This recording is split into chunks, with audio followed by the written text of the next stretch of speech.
What if the Iraq War, a conflict that still sparks heated debates, isn't as black and white as it seems?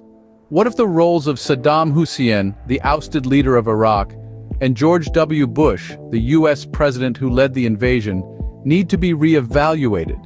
What if Saddam Hussein was the true villain, whilst George W. Bush was merely doing what he thought was best for the world? First, consider the use of chemical weapons.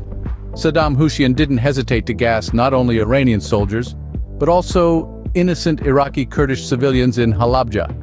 The use of these horrific weapons, capable of causing irreversible damage to people and their surroundings, is a clear indication of his evil intent. Second, Saddam's regime was riddled with human rights violations. Enforced disappearances, torture, mass executions, rape, ethnic cleansing, and other violations against Iraq's civilian population were commonplace. Third, Saddam Hussein plunged Iraq into an 8-year war with neighboring Iran, resulting in an estimated 500,000 deaths. Fourth, during this conflict, Saddam Hussein committed war crimes by using chemical weapons, blatantly violating international law, and triggering humanitarian crises. Fifth, Saddam made grand promises of a prosperous future for Iraq, with a robust economy, top-notch infrastructure, free healthcare, and other social services. However, he failed to deliver on these promises.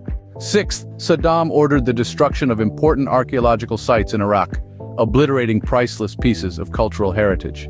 Seventh, he personally threatened his political opponents with death and even supported the assassination of his enemies. Eighth, Saddam is also responsible for purging intellectuals from Iraq, further crippling the nation's progress. Ninth, his disastrous economic policies have left Iraq with a failing economy, massive unemployment, and soaring inflation. Finally, Saddam misused Iraqi money for payback to financial supporters of his regime from around the world. These 10 reasons illustrate that Saddam Hussein was far from an innocent leader.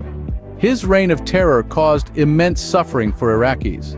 On the other hand, George W. Bush, despite leading America into a war that many argue was unnecessary, did not commit the same atrocities as Saddam Hussein. Thus, in comparison, he appears innocent of any major war crimes. So it's crucial to remember that while the Iraq War remains a contentious issue, the actions of Saddam Hussein were undeniably evil. George W. Bush, despite his controversial decisions, did not engage in such heinous acts.